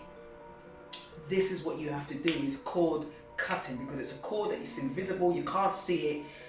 However, everything is energy and we all connect energetically, right? Energy, you can't destroy it, it's transmutable. It transforms into another energy, it just keeps going, yeah? You can't destroy it, man. So, in order for you to, you can't just like think to yourself, oh, I don't want to talk to that person no more. and just don't talk to them, you still have an energetical cord, or you break up with somebody, especially if you slept with them, right? You have an energetical cord with them, all right? Even if you haven't seen them for 10 years, 20 years, you are still connected, right? Because the minute you hear from them and you pick up that phone, they're back in your energy again, you're proper connected. That's why they've called you, because you are still connected energetically, all right? So I had to do cord cutting rituals, man. I had to learn about this stuff, bro. Like, this is mad. It's mad. It's been absolutely eye-opening with what I've had to learn. And I'm thinking to myself, all these years of my life where every time I've tried to start a business, it's failed. Every time I've had people in my life, they let me down, they backstab me, they become traitors, or they do something to make me have to kick them out of my life, right? Or there's people that come into my life for a minute, want to find out what's going on in my life, and then they disappear again. Energy draining. That's what they call energy draining. They energetically drain you. They want your essence, whatever good essence and positive energy that you exude, they're coming in to drain your energy, all right? So there's many people out there that will say, like, don't you ever find that when you're around this particular person, that, and especially when they talk a lot of blah blah blah, whatever, no, you feel, when they've gone, you feel drained, you feel tired, like, it's them. That's vampires. These are energy vampires, man. They're harvesting and ciphering your energy, and this is what's been happening to me throughout my life.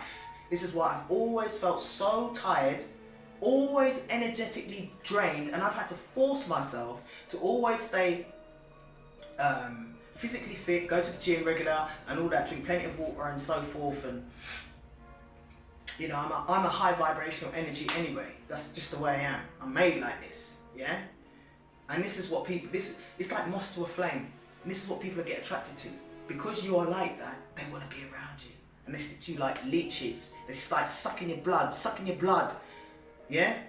And the minute they're gone now, you're like this. And they're like, yeah man, I'm good, bruv. I'm good, man. I'm going out, I'm gonna have a drink. And you think to yourself, right, hold a minute. How come you feel like that and I feel like this? You see what I'm saying? So I know there's a lot of people out there that's gonna resonate with my videos. My videos are not for everybody, but at the same time, it is for everybody, because you need enlightenment to know that you're not living in a physical world. Nothing is physical here. It's all spiritual. It doesn't matter if it's a pen. This is not physical. It's spiritual, bruv. All of this comes from the earth. It's made from the planet. Everything that you look at is made from the planet. So everything is energy. And if somebody gives you a present and they've put witchcraft or some sort of spell on that thing and you take it, your life done. Alright, I'm telling you, negative things are going to start happening in your life. Somebody might pass away just suddenly in your family. Your car might start breaking down all of a sudden, just out of the blue. Yeah? Bills just start appearing from out of nowhere, and before you know it, your bank account's drained. All of these things are happening because somebody's in your life that is wishing negative energy on you, wishing bad luck on you. Period. I'm telling you, this is the truth. I'm really not into doing all of this video stuff and being in the limelight and social media. I can't stand technology listen, I've been saying from the day mobile phones came out, from Nokia phones, 3210s and all that came out, the minute they come out, that's it. Humanity's finished. Because you see this in here? This is what's going to get corrupted. And people are going to think that it's over for humanity, man. People are not going to use their brain no more. I bet you any money, nobody can really tell me that they've memorized somebody's mobile number. Nobody does that no more. Everybody just relies on technology. But this is what's ruining the minds of the people. Because they will not stick to the old school ways of doing things and thinking, which is by using this. This is the most important tool in the whole of your body. Without this, you're nothing. You're literally nothing. You're a cabbage. You are nothing. Alright? So this up here is what needs to be maintained. So when people come into your yard and all them things and ask you what's going on in your life, don't tell them nothing. It's none of their business. Because they just want to know what you got, so that they can cipher it and harvest off of your good fortune. And if you're blessed by the Creator to have certain great things in your life, trust me, there is a demon not far down the road, right, that's going to come in your life, smell that good shit, and they're going to try and take it. Guaranteed. Alright? But anyway, now that I've got this out, I feel better for it.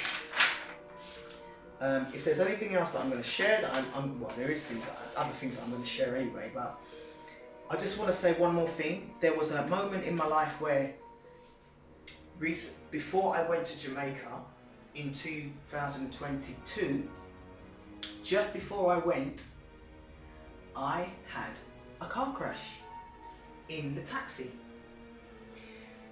There was a lot of things that was happening before I went to Jamaica. A lot of things was happening. My hair falling out, my eyesight going, right?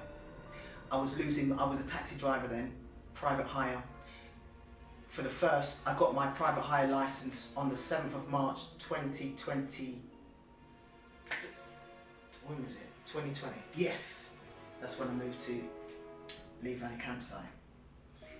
And I started, when COVID, you know, that virus thing come and gone, right? And I'm on the road now. I can use my license and exercise, making money. The first few months it was nice. I was making good peas every week, right? And before you know it, especially when I was talking to my ex then, well, before you know it, my hair was falling out, my eyesight was going, and my money was diminishing.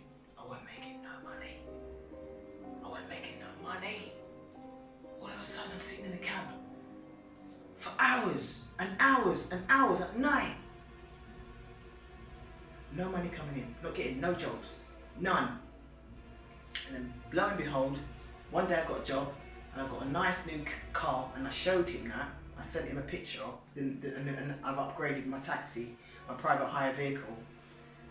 And something was telling me that he was jealous a lot with the way I move, and you know, things are just working out for me. But you know, he was still benefiting in some way, shape or form, because we was together, innit, right? But one day, I was driving that vehicle, lovely car, and the car in front of me, maliciously, deliberately, he was driving in a 30-mile-per-hour zone, and he was doing 20. So I'm thinking to myself, why is this guy driving so slow in front of me? You know, and it's like he was doing it deliberately, so I just like get beep. Like, I had a passenger on board, so I wasn't gonna like, hurry up mate, or nothing like that. It's unprofessional, right? So I was like, beep, just to, you know, make him or her aware that you are driving in just that little bit too slow, you need to speed up a little bit. Do you know what he done? He slammed his foot right on the brake, and I went right in the back of it. I thought, wow, what a malicious, wicked man this is. I know that everybody has bad days, but what was the purpose of you doing that? My friends, that was witchcraft, right? That was witchcraft. Now the humiliation around that situation was very evident. Buses were all driving past, people are looking and laughing and, you know, giving it all of that. You know, he had a woman with him and they had a red t-shirt on. But something about them there's something about them that wasn't right. It's like they were put there on purpose. There's something, I pick up on energy, man, I'm telling you. I read people like a book, alright? And these two people were acting weird when they come out. First of all, they come out, what? Giving it all this? What do you think? Oh, it's your fault. How's it my fault, bro? You're the one that put your foot on the brake. Like, maliciously, on purpose. In a 30-mile-an-hour zone. And because I bibbed you, you got pissed off. And you maliciously put your foot on the brake. So I went bang into him, right? Now, when that happened, took details, I took photos and everything, blah, blah, blah, blah, blah, blah, blah. I said, well, we can call the police if you want. Insurance details, I'm insured, I don't know if they were insured or not, to be honest with you, because it never got that far. However, listen, my car was pretty much written off, right? The front was gone, pretty much. His bumper fell off. That's pretty much it, right? So, now, they were acting like, oh, we're in the right here. We're in the right, giving it all of this energy, yeah? So I'm thinking, I thought, all right, yeah, you think you're right, no problem. You think you're right, you think you're in the right, and it's my fault. Because I know the insurance people are going to be thinking, yeah, this is your fault because you went in the back of him and all of that, yeah. And all of that malarkey, right? So, but guess what? Guess who happened to be able to drive away? Me. Once I've done my exchanges of details and all of that, mate, my car's still running. I ended up driving off and leaving them behind. They were still there waiting for the car to be picked up, mate. And when I was driving past them, they were looking at me like saying, what the fuck?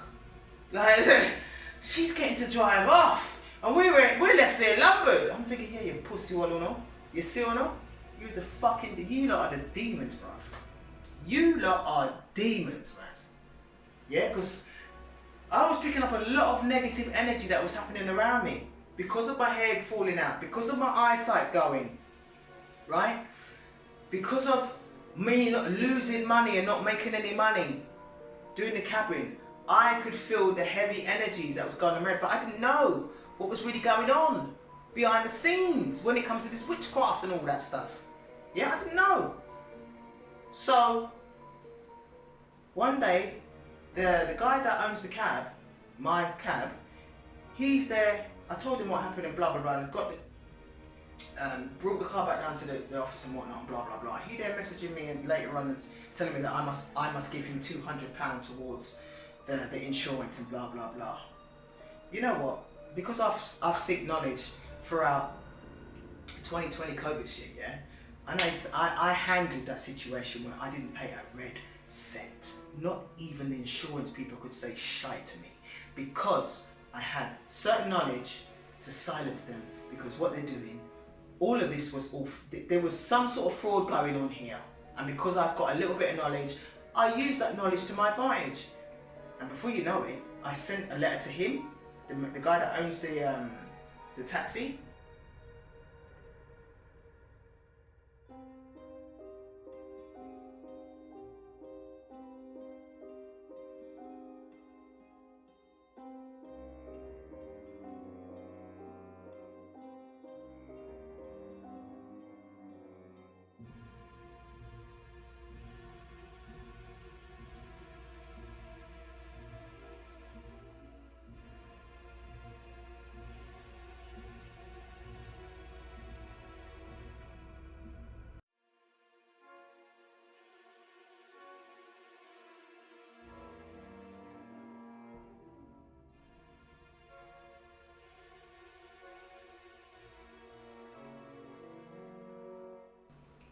And I silenced him. He didn't get a penny out of me.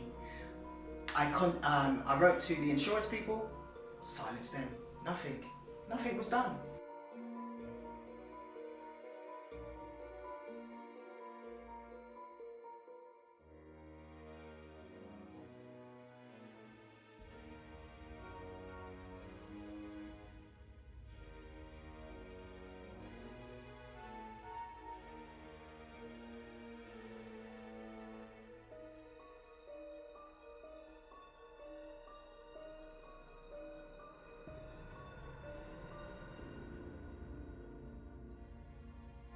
All of this was starting to make a lot of sense when I got to Jamaica.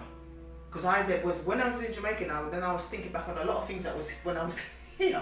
It's that I was just putting all the pieces of the puzzle together, all the things that's happened throughout my life, the people that have been around me, that all been agents, spying on me, sending probably information about where I'm going to be, because I feel like I've been followed, honestly, all my life. I feel like I've been spied on, gang-stalked, followed, right? My cars would be breaking down on occasions. A lot of times I believe that even the mechanics were mashing up my car and making me spend money. I was always having to spend a lot of money. All the time. I was never able to ever save a penny. I was always getting parking tickets no matter where I went. A parking ticket was always on my car. I wasn't somebody that would just, you know, careless and not park my car in a decent area where I'm not going to get a ticket, right? However, somehow, some way, there was a parking attendant not far away from my car, and I would get a parking ticket. So a lot of my money's gone to parking tickets. A lot of my money's gone to parking tickets, right? I've never broken the law when it comes to driving. You know, I've always made sure I've got insurance ever since I've had my little lessons from when I was a teenager. Yeah, I've always been so-called as law-abiding citizen, and I've always gone straight now because I don't want no drama. I don't want no problems from nobody. I don't want nobody telling me nothing. I certainly don't want no engagement with the police because I know that they are, a lot of them, and I would say 90% of them are scum, all right? There's a lot of these listen, I know that a lot of these people in the justice system and all of that, they are liars, okay? They are fraudsters, they are criminals, they are. I'm sorry to tell you people this, man, they're the ones that believe in them, but they are. They're the biggest criminal. This whole government is the biggest criminal of all time. But anyway, I'm not going to go on with that because that's for another channel. I've got another channel that I've created that I'm going to be, you know, using to share knowledge of things that I've studied, and I'm going to be sharing it, and a lot more things that I'm going to be doing to sort of enlighten people and basically help people overcome traumatic situations that they've going through in life or gone through in life or haven't overcome emotionally, mentally, spiritually, whatever the case may be, right? Because I have, all right? And I'm still here and I want to help people in any way, shape or form. So thank you for listening to my channel once again, Love the Truth. As I said, my name is Sophia, and yeah, I hope to see you guys soon. I love you all. God bless.